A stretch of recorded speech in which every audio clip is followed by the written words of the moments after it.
Жизнь была очень скучной.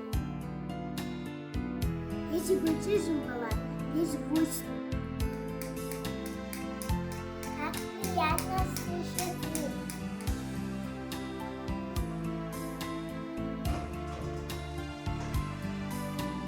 Шум дождя и сердце стук. Мы кричим, смеемся, пыли. Мы слова и мысли слышим наши и без рука был бы грустным, серым, скучным и невкусным.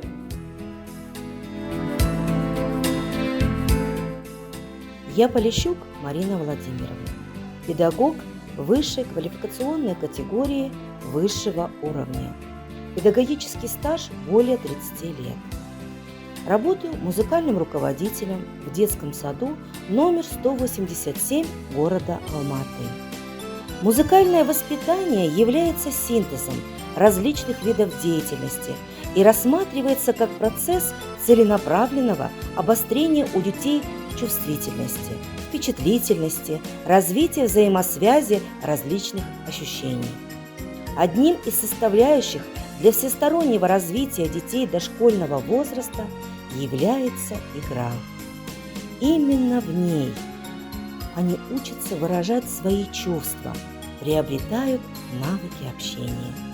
Музыкально-ритмические игры являются прекрасной подготовкой для дальнейшего обучения. Игры с музыкальными инструментами – это ничем не ограниченный полет фантазии, свобода самовыражения.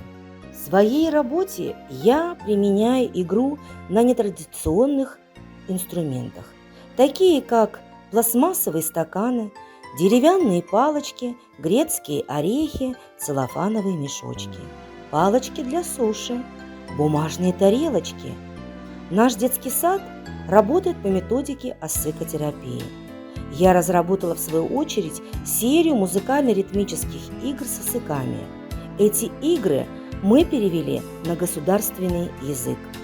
Музыкальные игры – это творческое развитие, которые служат таким целям, как развивать слуховые и телесные ощущения равномерной метрической пульсации, развивать основы тембрового слуха в играх с инструментами и предметами окружающего мира, формировать эмоционально радостные ощущения от активного участия.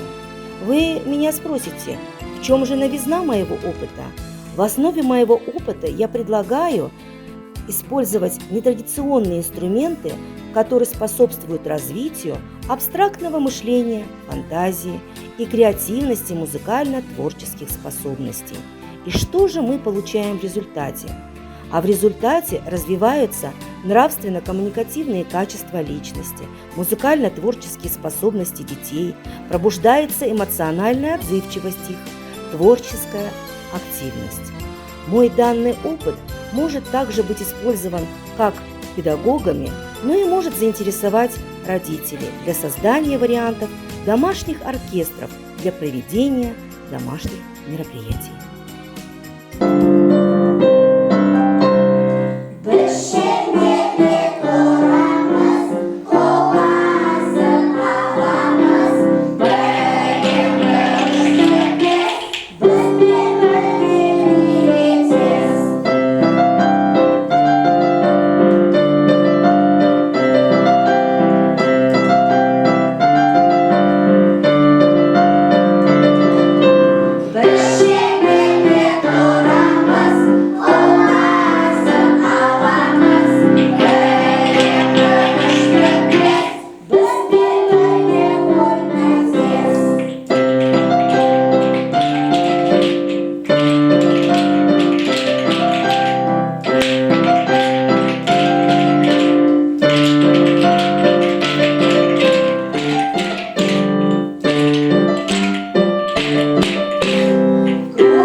Thank